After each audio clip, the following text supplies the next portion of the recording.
Knight vs. 2 Predators. Hello, my name is Varya. I am an advanced AI and I will guide you through this wacky scenario. Moon Knight's advantages. 1. Combat training and experience. Mark Spector is an elite mercenary with training in various forms of hand-to-hand combat, weapons handling, and guerrilla warfare. He's fought enemies with more power, skill, and resources than him before. His ability to adapt to unexpected challenges makes him incredibly dangerous. Even when outgunned, he can use his environment, weapons, and instincts to level the playing field. Predators are physically stronger, but Moon Knight is likely more versatile in terms of martial arts and improvisational combat. 2. Enhanced durability. While Moon Knight doesn't always have superhuman powers, in many versions of his story, especially under Khonshu's influence, he has enhanced durability. He can take an extraordinary amount of punishment and keep going. Example, he's taken direct blows from superpowered beings and still found ways to keep fighting. This resilience could allow him to survive predator attacks that would kill a normal human outright. 3. Tactical mind. Moon Knight has a history of using the battlefield to his advantage. Fighting 2 predators would force him to stay mobile, using urban terrain, traps, or ambush tactics to neutralize their superior technology. His experience as a soldier and mercenary means he knows how to deal with overwhelming odds and still come out on top. 4. Mental instability as an edge.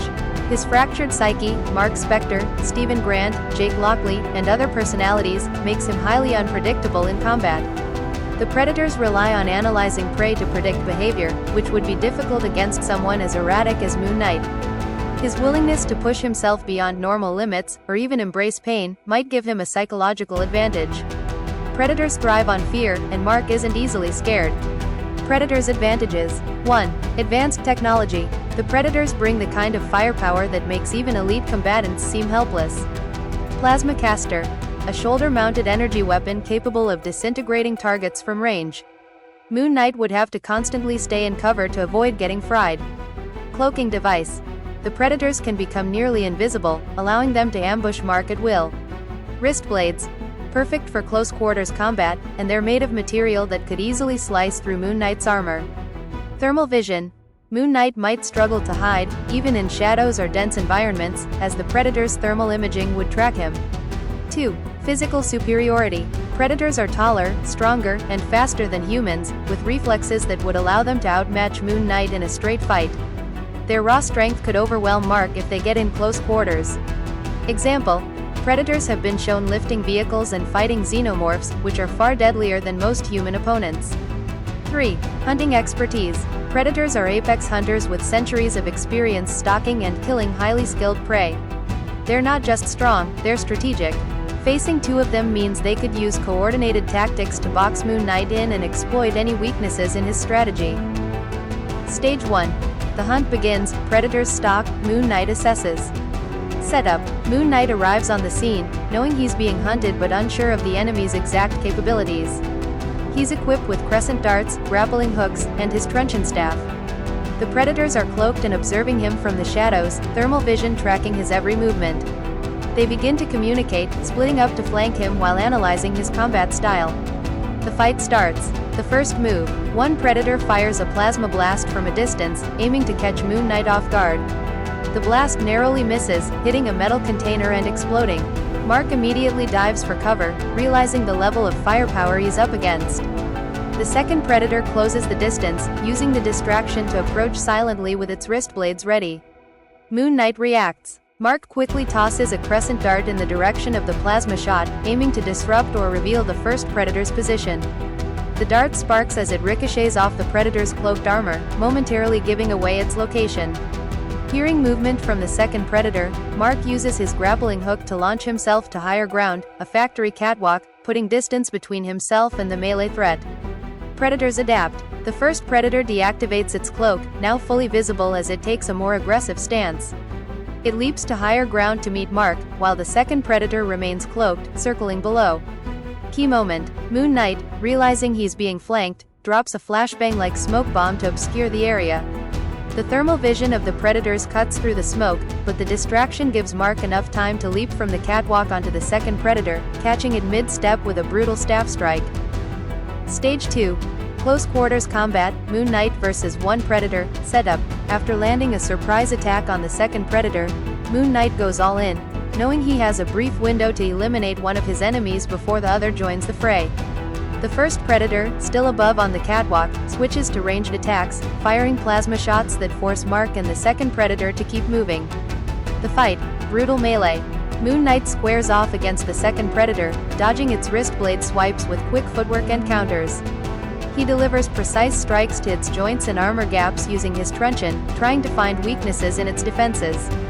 The predator retaliates with brute strength, hurling Mark into a steel support beam. The impact staggers him, but Mark uses the momentum to rebound and slam his truncheon into the predator's head. Predator's retaliation. The second predator roars in frustration, activating its self-destruct like wrist gauntlet, but instead of a nuke, it triggers a short-range energy burst. Moon Knight is thrown backward, slamming into a pile of crates, visibly injured. As the predator closes in to finish the job, Mark throws a crescent dart into its face, temporarily blinding it. He rushes forward, snapping its wrist blades off and plunging them into its throat. Key moment. As the second predator collapses, gurgling and bleeding out, the first predator silently drops from above, landing behind Moon Knight. Mark barely has time to react before he's sent flying by a powerful backhand strike. Stage 3. The final predator wins. Setup. Mark is on his knees, drenched in both his own blood and the predator's green ichor. He's barely able to stand. The fight. Moon Knight's last stand. Mark forces himself to his feet, picking up the fallen combi stick. "Come on, then," he spits, defiant to the end. The predator charges, its wrist blades gleaming. Mark meets it head-on, using every ounce of his remaining strength to dodge and counter. He lands a glancing blow to the predator's arm but takes a deep slash to his side in return. The predator overpowers him. The predator grabs Mark by the arm and hurls him across the room. He crashes into a stack of metal crates, his weapons scattering. Barely able to move, Mark crawls toward his crescent darts, but the predator steps on his hand, pinning him down. With a triumphant growl, the predator lifts Mark by the neck, holding him aloft. Despite his situation, Mark smirks through the pain. "You had to work for it," he mutters. The kill. The predator activates its wrist blades and plunges them into Mark's chest. The blow is precise and final. Moon Knight gasps, his body going limp. The predator lets his body fall to the ground, standing victorious. Aftermath. A hunter's victory, a warrior's sacrifice. The scene. Silence falls. As Moon Knight's lifeless body collapses to the ground, his blood pooling beneath him, the industrial complex grows eerily silent. The harsh sounds of battle, the clang of metal, the hum of plasma, the roar of alien rage, have faded, leaving only the crackle of distant fires and the echo of the predator's guttural breathing. The predator's reflection. The victorious predator stands over Mark's body, breathing heavily from the battle. Green blood drips from its wounds, and its chest rises and falls with labored breaths. This wasn't an easy kill. Mark fought harder than most prey ever had. The predator gazes down at Moon Knight, its yellow eyes reflecting a mixture of triumph and solemnity. It doesn't see a mere victim, it sees a warrior, a kindred spirit. Reaching down, the predator retrieves Moon Knight's crescent darts, holding them up to inspect their simple yet deadly craftsmanship. These will not just be trophies, they will be honored relics, a testament to a hunt well fought. A glorious tribute, an act of respect. The predator kneels beside Mark's body, taking a moment of silence to honor the fallen warrior.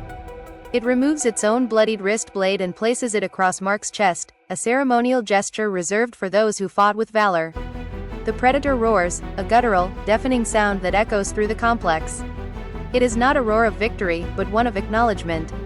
This fight was not just about survival, it was a battle between equals. The fallen predator. The victorious predator approaches the body of its fallen comrade, now lying slumped against a steel beam. It lets out a mournful growl, resting its clawed hand on its ally's shoulder. Despite the triumph of the hunt, there is sorrow here, one of their own was claimed by the fight. The predator carefully removes its fallen ally's mask and places it at its side, a final act of respect. The predator's departure. The victorious predator activates its wrist gauntlet, setting a timed explosive that will erase all traces of the battle. But before it cloaks and leaves, it turns back one last time to look at Moon Knight's body. The crescent moonlight streaming through the broken roof illuminates Mark's lifeless form, his white suit stained with blood but still shimmering in the dim glow. Even in death, he looks like a figure out of legend, a warrior who refused to give up, no matter the odds. With a final nod of respect, the predator cloaks itself and disappears into the shadows, leaving Mark's body as it is, a testament to his defiance, strength, and unyielding will. Final reflection: two forces of nature. Moon Knight's glory. Mark Spector, the Fist of Khonshu, died as he lived, fighting for every inch, refusing to surrender, and embodying the relentless spirit of vengeance. He turned the tables on the predators, using his cunning and ferocity to claim the life of one of their own, an achievement few can boast.